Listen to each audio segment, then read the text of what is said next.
पशुपालन विभाग से आए डॉक्टर बलवान सिंह जी।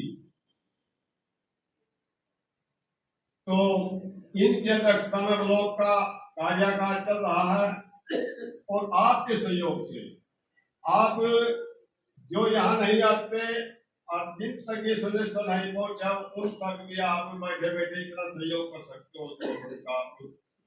हर महीने में जब भी मासिक मिलता हो उसका सदस्य जाएगा। आपके नंबर यहाँ है, हम कोई भी सदस्य है यूनियन की तरफ से अपनी तरफ से कुछ नहीं डालते, उसका सदस्य है उसका देश है, सब कर्मचारियों तक भाई मैसेज कर देगा ऑटोमेटिक अपने आप। मतलब जो मेहनत करते हैं हमने उसमें डाला, कम से कम उसको देख लो करो, उस पर स्क्रीन पर भी आ जाए उसका मैसेज, भैया किसी ने डाल लिया किसी ने डाल लिया उसका नाम सब आ जाए, तो देख लो करो, कोई बात नहीं, दिक्कत नहीं है, मोबाइल से भी तो देखते ही हो। तो बहुत अच्छी बात है भैया, आप भी हर एक और सोच लो भैया, मैं सक्षम कौशल रोजगार योजना चालू करी, ठेका पट्टी चालू करी, वो न्यू करी या भाई परमानेंट कर्मचारी तो है नहीं हो, वो डर से अपने भाई कभी नौकरी देकर हड़ताल कर सकते ना बोल सकते। 16.5 लाख कर्मचारी थे, आज 1,70,000 के आसपास कर्मचारी है, जिनको भी जनसंख्या ज्यादा होगी और वर्तमान जितने हैं वो कम है और है भी कितने वो डर तो कहना चाहिए क्या करना मरते फिर वो उनके लिए कोई कानून नहीं आना और डालकर साज था और सेंटर मॉडल गाड़ी आई थी कि ये हड़ताल जो दिखाया और सरकार ने फैसला वापस लिया। जिंदाबाद जिंदाबाद जिंदाबाद जिंदाबाद जिंदाबाद जिंदाबाद कर्मचारी संघ हरियाणा जिंदाबाद जिंदाबाद जिंदाबाद इंकलाब जिंदाबाद जिंदाबाद जिंदाबाद इंकलाब जिंदाबाद जिंदाबाद जिंदाबाद। साथियों, आप में से कोई साथी जो बोलना चाहे हम उसका वेलकम करेंगे, आइए और वो नाम लिखवा दीजिए, उनको बुलवाएंगे, कोई भी बंदा बोल सकता है, आपकी स्टेज है। धन्यवाद। तो कोई काम साथियों अब जिला वोटिंग पहुंचना भी आपके पास अभी 5-7 मिनट में पहुंच जाएगी। कोई भी कंप्लेंट आया वो लिखित में देगा साथियों, देने का कोई ऐसा सर्विस का मैटर है या पैसे का लेने देने का है तो वो साथियों लिखित में देगा और वो उसकी समाधान करेगा। यहाँ नहीं, चंडीगढ़ का होगा काम चंडीगढ़ वाले करेंगे, जिले का होगा जिले वाले करेंगे, ब्लॉक को होगा ब्लॉक के कर्मचारी करेंगे साथियों। तो इसलिए तो अब जो है ना मैं यहाँ अपने स्टेज पर जो है ना अपने कैशियर हैं ब्लॉक के गुरबाज जी आएंगे। कोई आंदोलन अगर स्टेट की तरफ से या नेशनल लेवल का कोई आंदोलन आता तो उसके साथ भी काफी साथी ऐसे हैं लगातार विभाग में रहते हुए निष्क्रिय रहे हैं, उनको आपके बाद रिटायर होने के बाद और लगातार सक्रिय भूमिका इस संगठन में निभा रहे हैं। और हमारे लिए तो सौभाग्य की बात यह है कर्मचारी संघ के लिए, क्योंकि अब जितने भी सरकारी विभाग उनके अंदर पक्के जो कर्मचारी है बहुत ही कम रहे और कच्ची भर्तियां भी ऐसी हो रही है जिन पे कोई विश्वास नहीं किया जा सकता कि लंबे समय तक नौकरी कराए। और आप लोगों की संख्या देख के वो भी आपके बच्चे हैं, आपके भाई आपके परिवार से है और आपका सहयोग उन साथियों को मिलता रहता है हमेशा।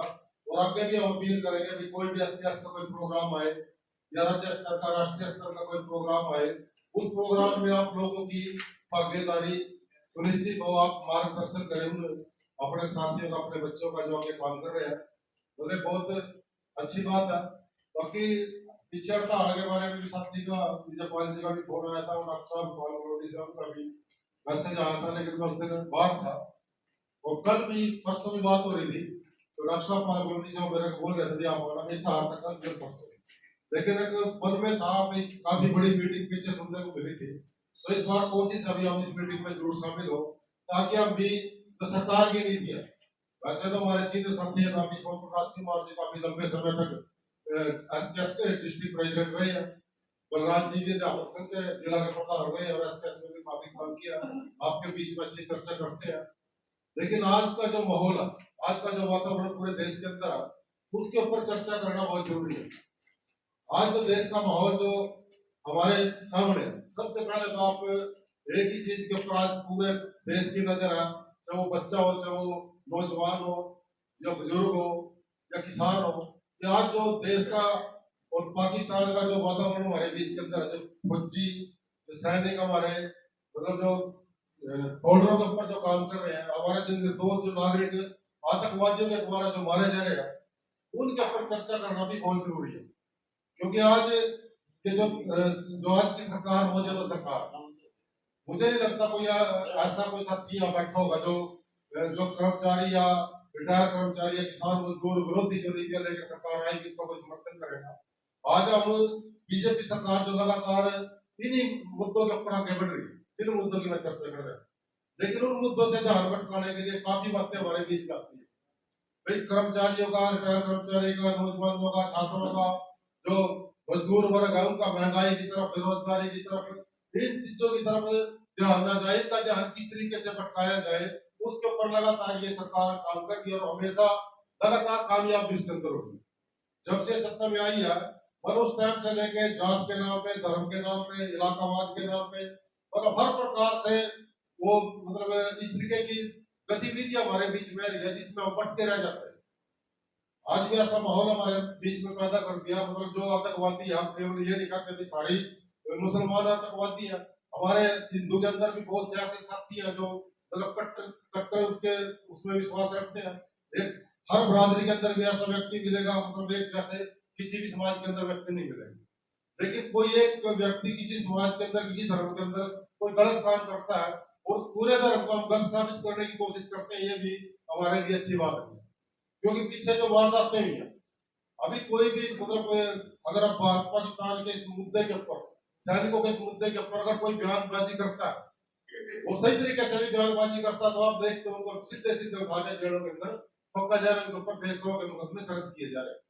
मतलब यहाँ जो हमें बोलने की आजादी थी, उस आजादी के ऊपर भी आज हमारे ऊपर प्रतिबंध लगेगा। हम उनका समर्थन नहीं करते हैं कि जिन्होंने बहुत ही कृत्य किया, मतलब वो दोषियां हैं इस समाज के, इस देश के, जिन्होंने इस प्रकार की हरकत हमारे निर्दोष नागरिकों के ऊपर किया, उनके ऊपर कार्रवाई होनी चाहिए, 100% होनी चाहिए। लेकिन उसकी आड़ में निर्दोष लोगों को मतलब परेशान करना, वो भी अच्छी बात नहीं।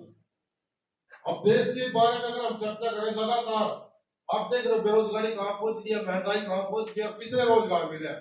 लेकिन आज नीति आयोग की जो मीटिंग होती है उसके अंदर देश को आज पूरे वर्ल्ड की चौथी अर्थव्यवस्था आज बताने का काम ये सरकार कर रही है। क्या हमारे से ऊपर केवल अमेरिका, जर्मनी और ये चाइना वगैरह रह गया, जापान से भी हम ऊपर निकल चुके हैं। और आज देश के हालात हम देख रहे हैं, आप अपने गाँव में, अपने मोहल्लों में नजर मार के देखेंगे, और कितने लोगों को रोजगार मिला, कितने लोग अपने काम पे खड़े हैं, कितने लोगों का विकास हुआ, जो सबका साथ सबका विकास ये सरकार लेके आई है। लगातार केवल बरगलाने का काम, मुद्दों से ध्यान भटकाने का काम ये सरकार कर रही है। अभी पीछे मतलब वेतन आयोग की बात आई, हर 10 साल के बाद लागू होता, और आपके वेतन आयोग लागू होता था, सबके ऊपर लागू होता था, लेकिन आज ये सरकार उसमें भी काटछाट कर रही है। रिटायर कर्मचारी के ऊपर इसका हम लागू नहीं करेंगे, 8वां वेतन आयोग होगा, 25 दिसंबर 2025 तक जो रिटायर होगा उसके ऊपर भी हम लागू नहीं करेंगे इसको। मतलब इस तरीके से काट छाट करके लगातार ये जो पैसा है, इस पैसे को जो कर्मचारियों को या पेंशनर को पेंशन के रूप में दिया जाता है, इसमें किस तरीके से कटौती की जाए, लगातार ये सरकार इसके ऊपर काम कर रही है। अभी मतलब आगे रोजगार देने की बजाय पीछे आपने देखा काफी पोषण रोजगार का ढिढोरा पूरे प्रदेश के अंदर पिटा गया। मतलब जो कच्चे साथी हमारे लगे हुए थे, जो ठेकेदारी के थ्रू डीसी रेट के तहत लगे हुए थे, उनको पोषण रोजगार में जाके उनको मतलब 58 साल की नौकरी की गारंटी, मतलब पूरे देश के अंदर तालियां बजवाई, लड्डू बंटवाए गए। मतलब एक काम आप लोगों से समझदार अफसर ने विभाग के अंदर काम किया, यानी 58 साल तक उनको कच्चा रहने का जो पक्का प्रबंध सरकार ने किया। और उस पक्के प्रबंध के बीच में भी आप लोगों के बीच में भी उदाहरण है, पीछे भी मतलब काफी साथी जो किया। 20 तारीख को मुख्यमंत्री के, अप्रैल में 20 तारीख को मुख्यमंत्री के जो कार्यालय कुरुक्षेत्र उसके आज मीटिंग है रिटायर्ड कर्मचारियों की, क्या मुद्दा है? मुद्दा तो स्पष्ट है जी। मुद्दा जो है वो 8वां वेतन आयोग जो बनना था, उसमें प्रधानमंत्री महोदय ने ये ऐलान कर दिया कि 8वें वेतन आयोग में रिटायर कर्मचारियों को जो है उनका वेतन जो है संशोधित नहीं किया जाएगा, उनको पुराने वेतन पर ही काम करना पड़ेगा। मुख्य मुद्दा यही है। और बाकी अन्य 3 मुद्दे हैं वो लंबित हैं, काफ़ी समय से लंबित हैं। उनमें सबसे मुख्य है रिटायर कर्मचारी को कैशलेस देने का, मेडिकल कैशलेस मिलना चाहिए ताकि ये दर दर ना भटकें और दफ्तरों का चक्कर ना काटना पड़े। और दूसरा मुद्दा है कि हर 5 साल के बाद उनको उनके पेंशन में कुछ ना कुछ वृद्धि होनी चाहिए। 60, 65, 70 और 75, 80 पे तो होती है लेकिन पहले नहीं होती। तो ये हमारा मुद्दा है। और तीसरा है हमारे जो रिटायर कर्मचारियों की विधवाएं हैं, जो फैमिली पेंशनर कहलाते हैं, उनको भी एलटीसी की सुविधा दी जाए। हमारी मुख्य 3 मांगे जो हैं ये लंबित हैं हमारा, और चौथी मांग इनमें मिल गई जो वेतन आयोग की है। यही हमारा मुख्य मुद्दा है और कोई हमारा मुद्दा नहीं है। हम सरकार से बार बार अनुरोध करते हैं कि हमारी इन मांगों पर विचार कीजिए और इन रिटायर कर्मचारी जो बूढ़े हो चुके हैं, जो निसहाय हो चुके हैं, इनकी तरफ जो है अपना पूरा सहयोग इनको दीजिए ताकि ये अपना जीवन जो है सुखपूर्वक बिता सके। रिटायर्ड कर्मचारी की बैठक है यहाँ पर, क्या कहेंगे, क्या मांग? आज इंद्री ब्लॉक के जो रिटायर्ड कर्मचारी हैं, इन्होंने अपना संगठन बनाया है रिटायर्ड कर्मचारी संघ हरियाणा, जो एसकेएस से ही संबंधित है। उनके ब्लॉक की मीटिंग हर महीने मंथली मीटिंग ये करते हैं। लेकिन आज जिस माहौल में मीटिंग कर रहे हैं, आज कुछ ज्वलंत मुद्दे इन हमारे बीच में है जो लगातार कर्मचारियों की अनदेखी, रिटायर्ड कर्मचारियों की अनदेखी जो सरकार द्वारा की जा रही है, उसको लेकर लगभग सभी कर्मचारियों के अंदर रोष है, चाहे वो रेगुलर कर्मचारी है चाहे वो रिटायर्ड कर्मचारी है। इन्होंने अपनी मांगों को लेकर आज यहाँ मीटिंग रखी है ब्लॉक के अंदर। तो लगातार सरकार से लड़के मांग कर रहे, हर आंदोलन के अंदर इनकी मांग होती है कि हमारी 65 साल के बाद पर 5% की बढ़ोतरी पेंशन में हो, 70 साल के बाद हो, फिर 75 साल के बाद हो और 80 साल के बाद हो। लगातार 5% की बढ़ोतरी सरकार से मांग करते हैं, क्योंकि आज जो डेथ रेशो है, मतलब जो कर्मचारी हमारे रिटायर होते हैं वो 80 साल तक बहुत ही कम संख्या में कर्मचारी पहुंचते हैं। 80 साल के बाद सरकार पेंशन में बढ़ोतरी करती है। लेकिन रिटायर कर्मचारी संघ की भी मांग और सर्व कर्मचारी संघ हरियाणा की भी ये मांग है कि रिटायर कर्मचारियों को 65 साल, 70 साल, 75 साल के बाद 5% की बढ़ोतरी और 80 साल के बाद 20% की बढ़ोतरी हो इनकी। उसके साथ साथ जो रिटायर होने के बाद मतलब एज के हिसाब से ज्यादातर कर्मचारी जो हमारे होते हैं बीमार होते हैं, क्योंकि एज ऐसी हो जाती है उस एज में बीमारियां ज्यादा लगती हैं। तो कैशलेस मेडिकल की सुविधा की इनकी लगातार मांग है, इन कर्मचारियों को कैशलेस मेडिकल सुविधा दी जाए। जो पैनल के जो हॉस्पिटल उनमें जाएं, अपना इलाज कराएं, घर आ जाएं, इनको कोई किसी तरीके की कोई कार्रवाई वहां ना करनी पड़े, कोई पेमेंट वहां नहीं करनी पड़े। तीसरा जो मुख्य इनका मुद्दा है, जो सर्व कर्मचारी संघ हरियाणा ने अपने मांग पत्र में भी लिया हुआ, अभी पीछे प्रधानमंत्री ने घोषणा की थी कि कर्मचारियों को 8वां वेतन आयोग दिया जाएगा, लेकिन उस घोषणा के बाद आज तक उसके ऊपर ना तो कोई कमेटी बनाई गई है, ना उसके ऊपर कोई चर्चा होती है। और उस कमेटी के अंदर, उस वेतन आयोग के अंदर जो रिटायर कर्मचारी है इनको बिल्कुल छोड़ दिया गया। और उसके साथ साथ एक और निर्देश उसके अंदर दिया गया कि अभी जो दिसंबर 2025 तक जो भी कर्मचारी रिटायर होगा उनके ऊपर भी ये 8वां वेतन आयोग लागू नहीं होगा। वैसे तो पहले वेतन आयोग लागू करने में सरकार देरी कर रही है, क्योंकि इसके लिए कोई कमेटी अब तक नहीं बनाई गई है जो अपनी रिपोर्ट देगी। लेकिन पिछले जितने भी वेतन आयोग लागू है उसमें सभी कर्मचारियों को, सभी रिटायर्ड कर्मचारियों को उनका फायदा मिला है। लेकिन ये सरकार काट छांट करके कर्मचारियों के हितों पे कुठाराघात करती है। रिटायर कर्मचारियों के जो मतलब इनके जो वेतन भत्ते हैं उनके ऊपर भी लगातार ये सरकार कटौती करने की कोशिश कर रही है। उसको लेके आज ये कर्मचारी यहाँ इकट्ठे हुए हैं। अभी आगे निर्णय लिया गया कि राष्ट्रीय स्तर पे राष्ट्रव्यापी एक हड़ताल हमारे बीच में आएगी। उस हड़ताल के अंदर भी हमारे यही मुद्दे होंगे, बेरोजगारी का मुद्दा होगा, निजीकरण का मुद्दा होगा, वेतन आयोग का मुद्दा होगा, कैशलेस का मुद्दा होगा। उसको लेके भी लगातार पूरे प्रदेश के अंदर नहीं पूरे देश के अंदर मीटिंगें होगी, कर्मचारियों के अंदर जाएंगे, उस हड़ताल की तैयारी करेंगे ताकि सरकार समय रहते इन मांगों के ऊपर चर्चा करे जो वेतन आयोग की बात सरकार करती है उसके लिए जल्द से जल्द उसके लिए कमेटी गठित करे और उस वेतन आयोग को लागू करे। कर्मचारी जो रिटायर कर्मचारी हैं उनके ऊपर भी उस वेतन आयोग को लागू करे। उसको लेकर आज इनकी मीटिंग है। इस मीटिंग में काफी संख्या में रिटायर कर्मचारी पहुंचे हैं और आश्वासन भी दे रहे हैं अभी जो हड़ताल आगे आएगी उसमें एक रिटायर कर्मचारी बढ़ चढ़ के हिस्सा लेगा और सरकार के खिलाफ अपनी नीतियों के लिए आवाज उठाने का काम करेगा। सरकार की नीति जब से सरकार सत्ता में है, यह लगातार कर्मचारी विरोधी नीति हम देख रहे हैं, क्योंकि जिस तरीके के सरकारी विभाग हैं, स्थायी नौकरियां, उन स्थायी नौकरियों के ऊपर लगातार कच्ची भर्तियां सरकार के द्वारा की जा रही हैं और उन कच्ची भर्तियों का भी मतलब नौकरी की कोई गारंटी नहीं, कितने साल तक नौकरी करेंगे। एक तरफ तो सरकार ने वाहवाही लुटी है कि हमने 58 साल तक कच्चे कर्मचारी को नौकरी से ना निकालने का कानून पास कर दिया, इसको नौकरी से नहीं निकाला जाएगा।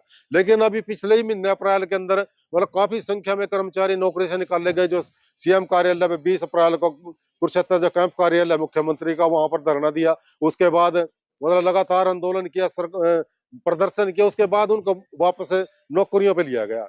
अब मांग करते हैं भी आप 58 साल की नौकरी की जो सुरक्षा की बात करते हो, जिन कर्मचारियों को विभाग में लगे हुए लगातार 2 साल से ऊपर हो गए हो और ईमानदारी से अपना काम कर रहे हो, सरकार के अंदर दुनिया भर के खाली पद पड़े हैं, उन पदों पर इस कच्चे कर्मचारियों को पक्का करें ताकि पक्का होने के बाद एक कर्मचारी निश्चित होके मतलब दिमागी तौर पे प्रिपेयर होके विभाग के लिए काम करे, जो अपने देश की जो प्रदेश की जो जनता है उसको बेहतर सुविधाएं दे सके। इस तरीके का काम सरकार को करना चाहिए। लेकिन सरकार लगातार कच्ची भर्ती करके, आचरण के तहत भर्ती करके कर्मचारियों को मानसिक रूप से परेशान कर रही है और लगातार भर्तियां जो पीछे हुई है उन भर्तियों पर भी कभी आर्थिक आधार के अंक के नाम पे, कभी उसके अंक के नाम, उन भर्तियों को भी रद्द किया जा रहा है और सरकार आश्वासन दे रही है कि हम इनको नौकरी से नहीं निकलने देंगे, हम HKRN में ले लेंगे, कच्चे कर्मचारी के तौर पे काम करवाएंगे।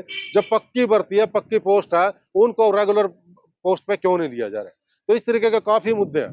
तो सरकार का महंगाई की तरफ कोई ध्यान नहीं है, बेरोजगारी की तरफ कोई ध्यान नहीं है। इन मुद्दों को लेकर लगातार कर्मचारी और रिटायर कर्मचारी, छात्र, नौजवान, महिलाएं, जो मजदूर है, चाहे वो भट्ठा निर्माण मजदूर है, सीटू के साथी हैं, वो लगातार इस हड़ताल की तैयारी में। 9 तारीख को हड़ताल होगी, उसके अंदर सभी मुद्दों को लेके, बेरोजगारी का, महंगाई का मुद्दा लेके उसको सभी प्रदेश का, देश का कर्मचारी हड़ताल करेगा। उसको सफल बनाने की एक योजना है। ये राष्ट्रव्यापी हड़ताल है पूरे देश के अंदर, क्योंकि जब केंद्र की जो नीतियां वो पूरे देश को प्रभावित करती है, वो किसी भी तरीके की नीति केंद्र सरकार लेके आती है तो पूरे देश के कर्मचारियों को प्रभावित करती है। अभी पीछे आपने देखे होगा, निजीकरण का मुद्दा एक बहुत बड़ा मुद्दा रहा। चंडीगढ़ बिजली बोर्ड जो लगभग 110-20% जो प्रॉफिट में था, मतलब अगर 100 रुपये की बिजली सप्लाई कर रहे हैं तो 120-25 रुपए वापस आ रहे हैं, उसको सरकार ने, केंद्र की सरकार ने निजी हाथों में सौंप दिया किसी कंपनी को। गोयंग का कंपनी है कोई, मतलब जो प्रॉफिट का सौदा था उसको दे दिया। उसके साथ साथ उसके जो लगते हैं, पंचकुला है या दूसरे जो स्टेट है मोहाली है, उनको भी मतलब प्रयोग के तौर पे उनको भी निजी हाथों में सौंपने जा रही है। जबकि ये विभाग, पानी का विभाग, शिक्षा का विभाग, स्वास्थ्य का विभाग, बिजली का विभाग, रेल का विभाग, ये विभाग कर्मचारी को कम से कम पैसे में बेहतर सुविधाएं देने के लिए बनाए गए थे। लेकिन ये सरकार इनको मतलब एक निजीकरण करके इनमें भी प्रॉफिट के अवसर देख रही है और वो प्रॉफिट किसके लिए देख रही है ये नहीं समझ में आ रहा है। क्योंकि जितना पैसा भी जीएसटी का आप बात करो, मतलब डबल जीएसटी का पैसा है, लेकिन वो पैसा लग कहाँ रहा है? बेरोजगारी कितनी कम हुई है, सरकारी विभाग कितने बने, कॉलेज कितने बने, हॉस्पिटल कितने बने, उनके ऊपर कोई बात नहीं करती सरकार। लगातार मतलब धर्म के नाम पे, जाति के नाम पे, इलाकाबाद के नाम पे इस तरीके की बातें हमारे बीच में आती हैं और उन्हीं बातों में हमारा जो नौजवान पीढ़ी है उनको रास्ते से भटकाया जा रहा है। शिक्षा का भट्ठा गोल किया जा रहा है, रोजगार की कोई व्यवस्था सरकार द्वारा नहीं की जा रही है। इसको लेके लगातार हम प्रयास में है, सरकार इसकी तरफ ध्यान दे और इन बातों पे आए, ताकि देश का विकास तभी होगा जब देश का पढ़े लिखे नौजवान रोजगार पे खड़े होगा, उसका परिवार अच्छा चलेगा। तो देश की अर्थव्यवस्था जो तभी अच्छी चलेगी जब हर जेब में पैसा होगा, हर जेब के लिए मतलब खरीदने की क्षमता होगी, तभी जाके देश तरक्की करेगा। ऐसे देश तरक्की नहीं करेगा। कोई 5 किलो अनाज दे दिया और उसका पूरे देश के अंदर गुणगान कर दिया, लेकिन उसको रोजगार के नाम पे, शिक्षा के नाम पे, उनके लिए स्वास्थ्य के नाम पे उनके लिए कोई सुविधा नहीं है। 9 जुलाई को प्रस्तावित है, वैसे अभी ये 20 मई का होनी थी अभी पीछे, लेकिन देश के अंदर जो हालात पैदा हुए, जो पहलगाम के अंदर जो आतंकी हमला हुआ, उस आतंकी हमले को देखते हुए पूरे पर देश का कर्मचारी सरकार के साथ एकजुट खड़े हुआ और उस हड़ताल को, देश को पहले मानते हुए उस हड़ताल को पोस्टपोन किया। इसीलिए इसको आगे बढ़ाया गया ताकि देश के अंदर जो अशांति व्यवस्था बने। हमारा देश मतलब इस जो जिस तरीके का हमला हमारे देश के अंदर हुआ है उस हमले से उभर के आए। उसके बाद हमारी मांग मुद्दे जो हम सरकार के सामने रखें और सरकार उन मांग मुद्दों पर चर्चा करे, इसलिए इसको पोस्टपोन करके 9 जुलाई को इस हड़ताल को प्रस्तावित किया गया। उसके ऊपर तैयारी चल रही है। अब मेरे पास डिस्ट्रिक्ट सीनियर वाइस प्रेसिडेंट सर्व कर्मचारी संघ हरियाणा जिला करनाल और all Haryana power corporation worker union जो हमारा बिजली विभाग का संगठन है, उसका मैं राज्य कमेटी का सदस्य हूँ। आज रिटायर्ड कर्मचारी मीटिंग में हाँ जी, नमस्कार। हम आपके चैनल का स्वागत करते हैं, जो आप हमारी जनता की आवाज़ को आप उठाते हैं। आज हमारी रिटायर्ड कर्मचारी संघ हरियाणा इंद्री ब्लॉक की मासिक मीटिंग है, जिसके अंदर मैं मास्टर बलराज सिंह जिला प्रधान, सचिव ओम प्रकाश सिंह मार्जी विशेष रूप से पहुंचे हैं। और यहाँ के साथियों ने इतना अच्छा माहौल बना रखा है कि ये हर मीटिंग के अंदर हिसाब किताब भी करते हैं और साथियों के दुख सुख में भी शामिल होते हैं। और जो सरकार ये जन विरोधी नीतियां ले आ रही है, रिटायर्ड कर्मचारी संघ उसका पुरजोर विरोध करता है। आने वाली 9 जुलाई को राष्ट्रव्यापी हड़ताल जो all India state employees government employees federation के आह्वान पर, अखिल भारतीय राज्य सरकारी कर्मचारी महासंघ के आह्वान पर जो 9 जुलाई की हड़ताल है, उसके अंदर बढ़ चढ़ करके भाग लेंगे और सरकार को ये दिखा देंगे कि भाई कर्मचारी जन आपसे बहुत खिलाफ हैं, विरोध में हैं। आप ये मत माने कि कई राज्यों में इनकी सरकार आ गई है कि जनता खुश है, मजबूरी का नाम शुक्रिया। तो रिटायर कर्मचारी संघ 15 जुलाई को पूरे देश के अंदर अखिल भारतीय राज्य सरकारी पेंशनर फेडरेशन की तरफ के आह्वान पर पूरे देश के हर एक जिला हेडक्वार्टर के ऊपर आंदोलन करेगा। जो सरकार 8वें वेतन आयोग को रिटायर कर्मचारियों को वंचित रखने की जो बिल लाई है, इसके विरोध में बहुत तगड़े प्रदर्शन होंगे। और 17 सितंबर को जंतर मंतर पे भी प्रदर्शन करेंगे। ये रिटायर कर्मचारी संघ, ये इन्होंने इस देश को बनाने में बहुत अहम भूमिका निभाई है। हमारे बिजली के कर्मचारियों ने कंधे पे रख के खंबे ले जा करके गाड़े हैं। हमारे पीडब्ल्यूडी के कर्मचारियों ने सड़कें बनाई हैं, जो तपती गर्मी में, तपते इतने तारकोल के अंदर, इतने गर्मी के अंदर इन्होंने अपनी जान जोखिम में डाल करके और सड़कें बनाई हैं। हेल्थ डिपार्टमेंट और एजुकेशन डिपार्टमेंट, सभी विभागों के कर्मचारियों ने बहुत योगदान दिया है इस प्रदेश को और देश को बनाने में, और हम किसी भी प्रकार का अन्याय सहन नहीं करेंगे।